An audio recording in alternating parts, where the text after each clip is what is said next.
Paano pala pag senior citizen tsaka mga pregnant women or merong mga batang maliliit? Okay, pwede kayong dito. For example, Cebu Pacific yung inyong airlines na sasakyan. Tapos asa na 'yon? Kunyari, gaya niyan, may batang maliit, no?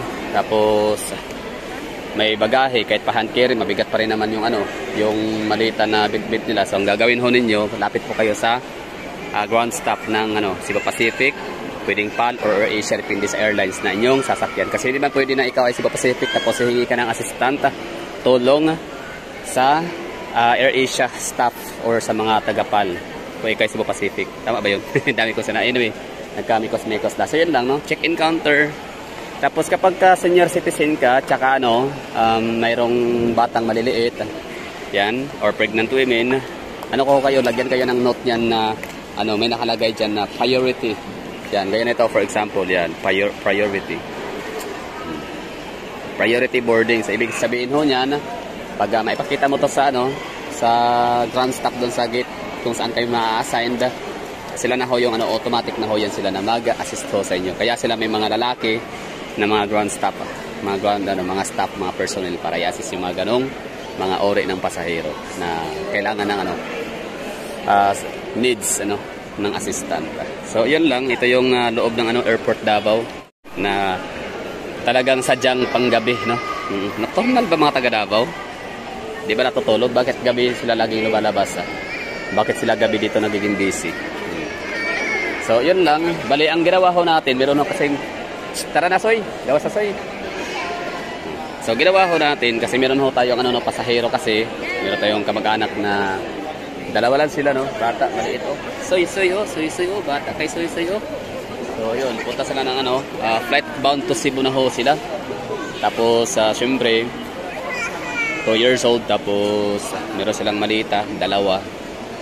Kaya, ang ginawa ko, hinatid ko sa loob, pwede naman, as long as meron kayong ID, bit-bit. Yun nga lang, hanggang dito lang kayo, hanggang doon sa may taas, no? Just assess sila dito. Okay. So, napakaaga, dapat talaga, ay, Luzon para pa dito. Ito pala yung exit, So, always reminder, mas the early the better, para iwas late. Gaya rito, ang kanyang lipad is alas 10. Daddy!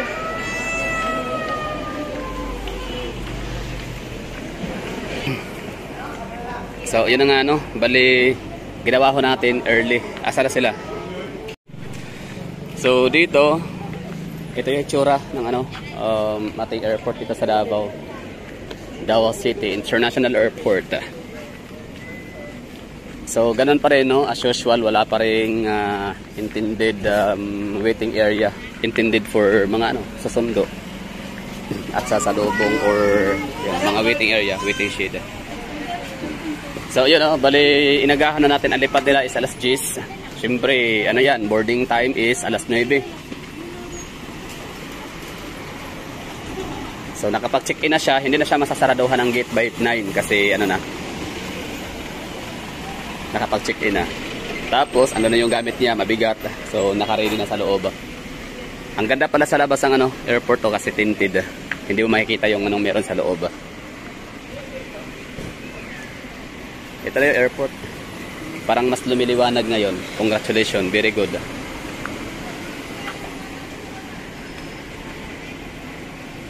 So yun lang dito sa sa mga nagtatanong diyan kung paano yung may batang maliit, buntis or senior citizen.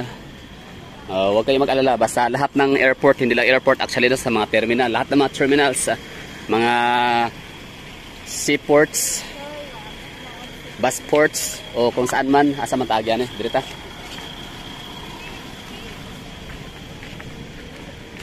So terminal, airport, pantalan o tawag na ito, bus terminal, andyan talaga lagi may mga basta magano lang. Sabi nga sa Biblia, humingi at bibigyan. So yun lang sa mga nagtatanong paano yung may mga batang maliliit, mga senior citizen, yung mga pilay at ano pa mga ori ng pasahero kayo na meron kayong kailangan na kahit hindi senior citizen, kahit hindi bata, kahit hindi pregnant, kahit hindi nanay na may bitbit na mga toddlers, still, pwede pa rin kayong humingi ng assistance sa mga ground staff or mga airlines personnel. Lalot ko ng kung talaga namang hindi nyo talaga kayang buhatin yung mga daladalang mga malita, kahit hand carry lang. Tapos ngayon, labas ako tayo dito. Sana ay nagustuhan ho ninyo yung natin content. Ibig sabihin, sana ay nakatulong. So since ulitin ho natin, alas 9 pa yung lipad, alas 10 yung lipad, tapos closing time or gate close is alas 9, kasi boarding time na yon alas 9, so mga 8:30 dapat siya mag-check-in, pero okay naman siya, naka-check-in na siya. Sila pala, kasi mayroon siyang batang maliit. So labas muna tayo, kakain tayo ng Jollibee. Jollibee. Son to Rice, Son to Open pala itong Santa Lucia Mall. So hindi lang Jollibee yung pupuntahan ho natin sa labas ng airport. Meron na rin ho tayong Santa Lucia Mall.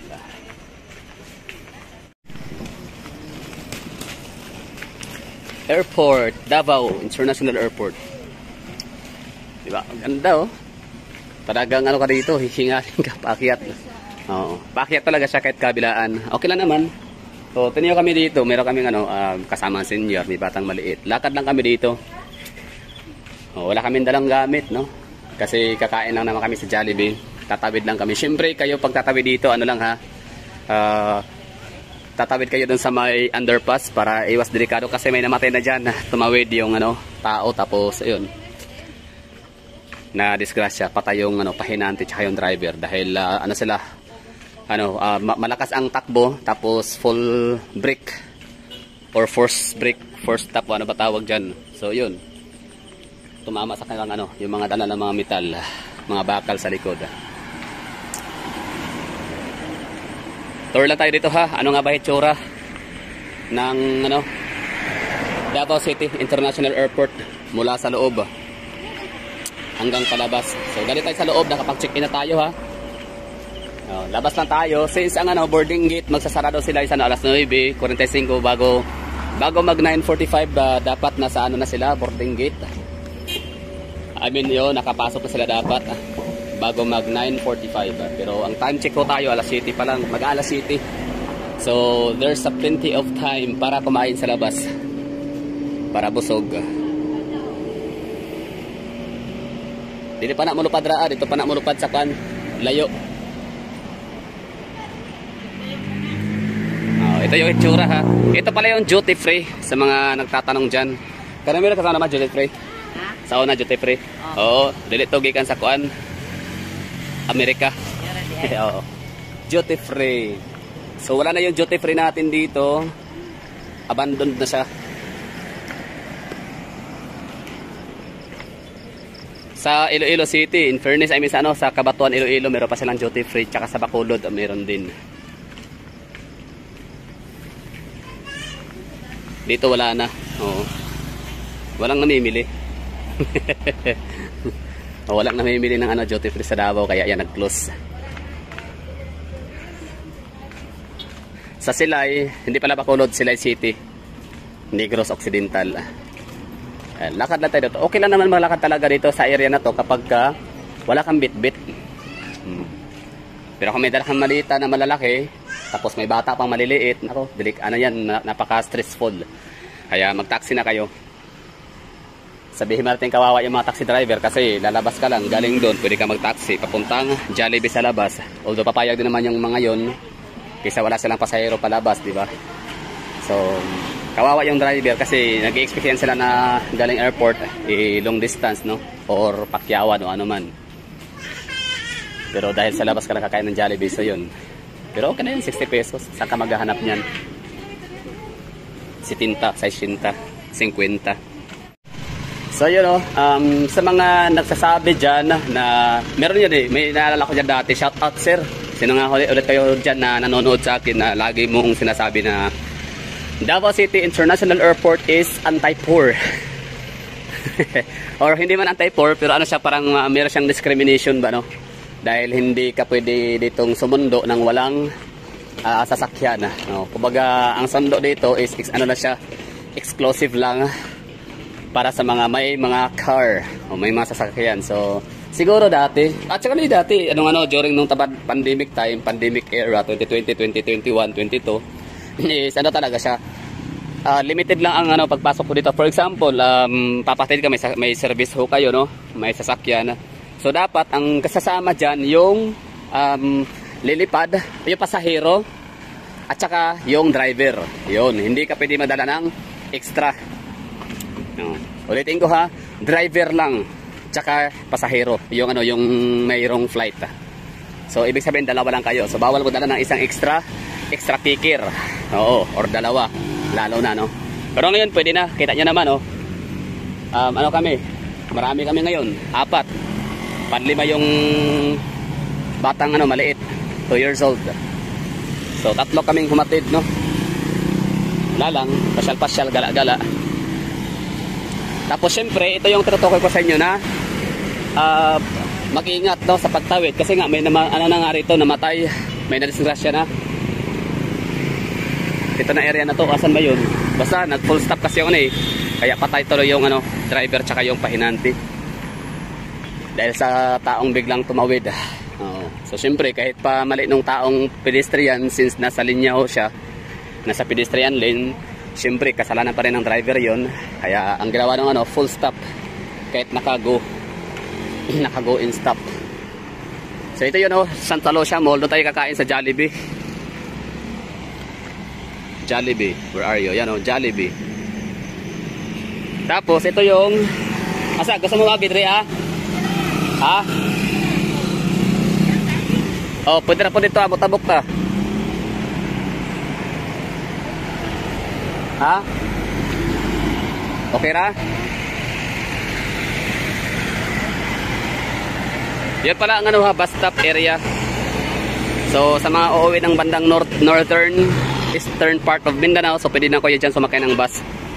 Hindi nyo na kailangan pumunta ng Ecoland Transport Terminal para makasakay ng bus papunta sa mga respective cities and provinces. Oh, dali, hagdan. Maumod.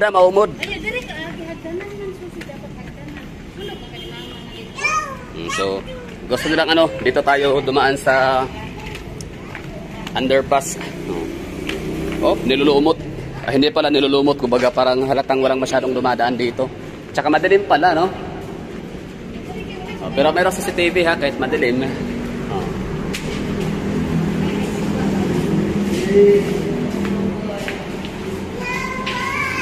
Oh, diba? Meron tayong dito, underpass.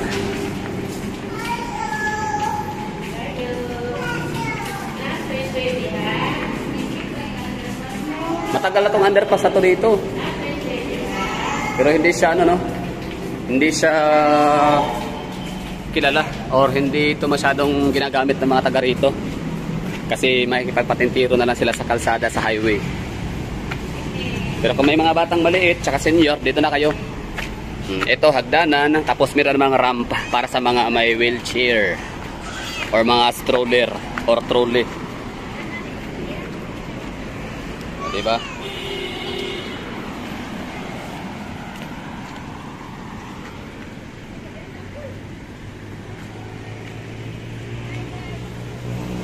Metroban. Ayun, doon tayo galing kanina. Tapos dumaan tayo sa ilalim.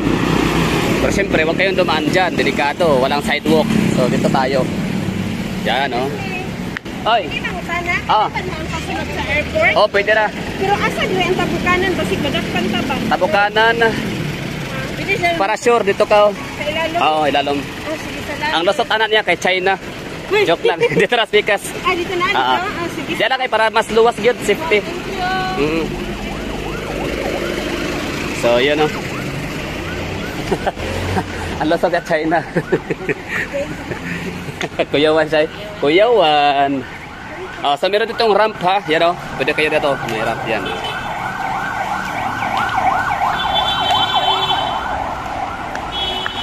Dito kayo dadaan. Siyempre, huwag kayo doon sa gilid ha, kasi delikado, maside sweep po kayo doon. Ito yon lugar to talaga, ito yung way para makapuntang Santa Lucia Mall and Jollibee. Tsaka maliban doon sa Jollibee, meron pala tayo dito, merong Office of Civil Defense. Mercury Drug, Tayburan, Tayburan. pa-massage. Tapos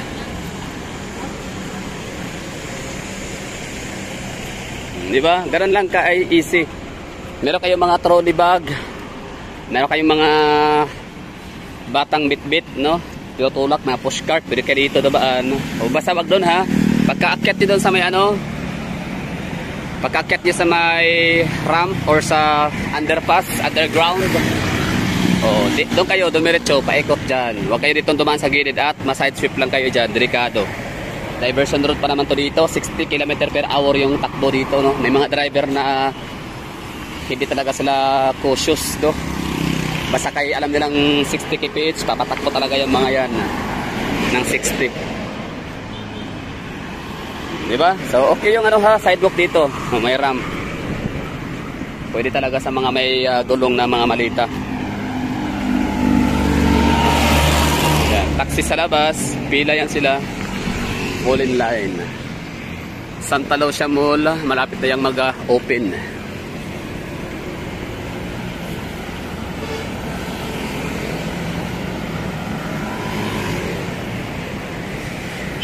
Tapos mamaya, after namin kumain, siyempre, time is gold na no. Kumbaga, maghahabra tayo ng oras dyan. So, ang gagawin ho natin, para iwas dito yung pasahero natin, mag-taxi na tayo mula dito sa labas, papasok doon sa airport.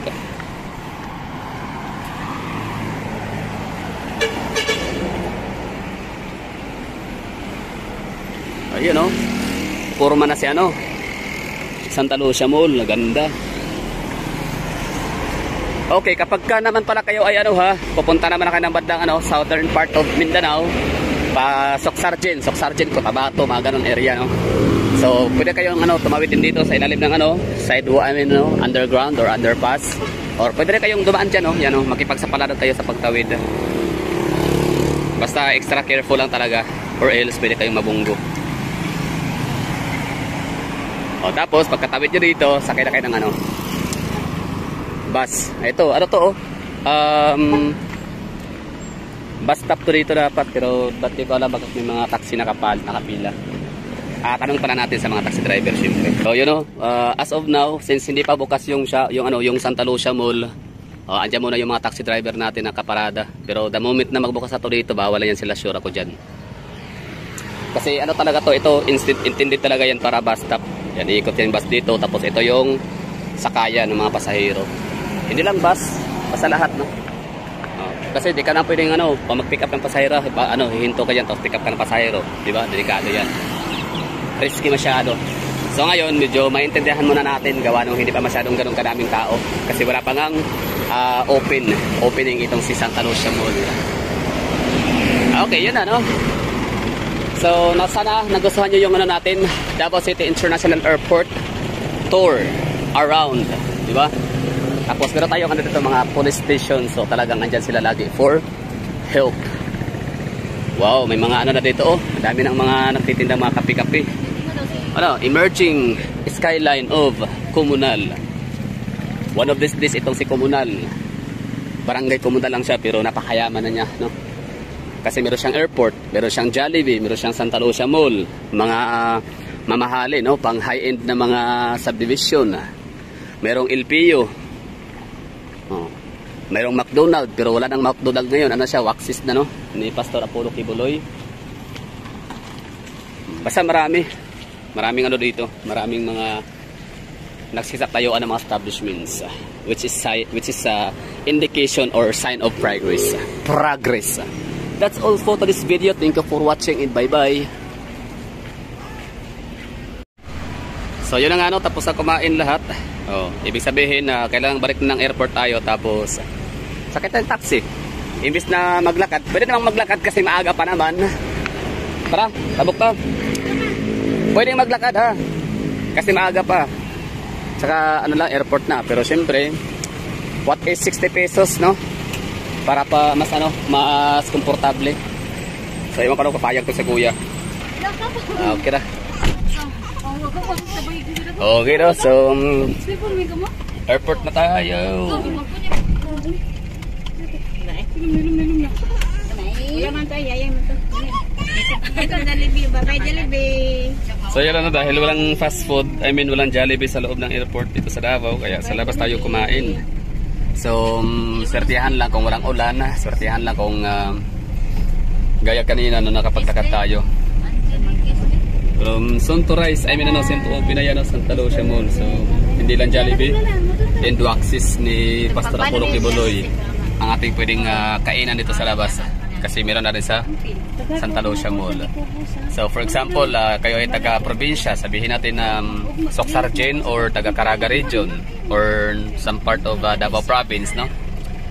Tapos yung flight ho ninyo, pwede na kayo pumunta rito ng super early. For example, ang flight niyo is alas 10 ng gabi. Pwede na kayo pumunta rito ng araw pa lang, no? Tanghali, kasi meron kayong matatambayan na St. Lucia Mall. Asa na yun? St. Lucia Mall. Taxi lang tayo.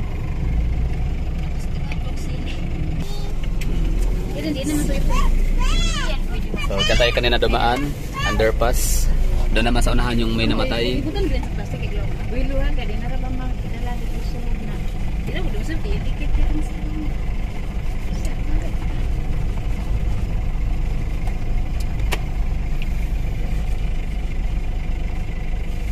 Uy, naidugi.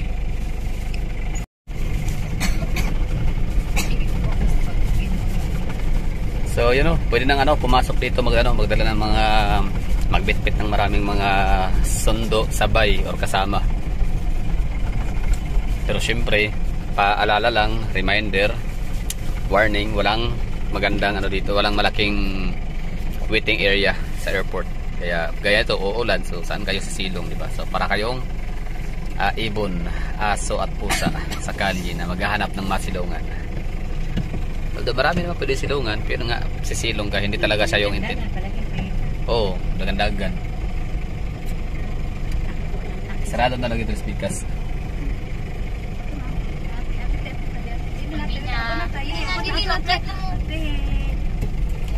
Sige, tapos dapat mama, salamat po po. Napagbanto na mo. Napagbanto mo. Dito na? Soy. Dito man badlangon nila. Badlangon soy.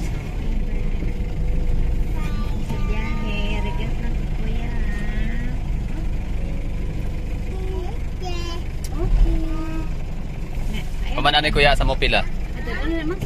Asa mo pila dra? Pila na mo dre? Taxi? Oo. Bawal daw magsidalas dre ha? Bawal daw magsidalas ang taxi driver? Oo. Basta kuan sa bawal siya. Basta taxi driver gito na bawal no. Miski sa PUG bawal. Okay. Kay gani naman gud na sakyan ni balibad siya kay kuan. Airport mo sir na aram ako nakachinilas. Bawal. Pwede na madala na sa... Yun, no? 50. That's 80 na. Salamat ko eh. Tara na. Okay. Wala na. Ito. 60 pesos lang. Kasi kami? 4. Di ba? Maglakad pa, tapos umulan. Tama lang. May 60.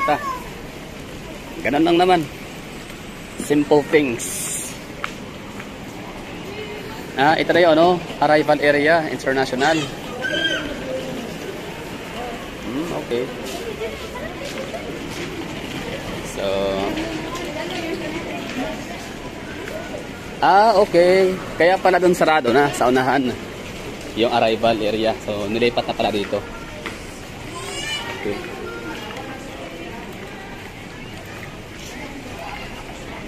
So that's all for today's video. Sana nagustuhan nyo yung natin pag-iikot, pag-tour dito sa Davao City International Airport. Bye bye!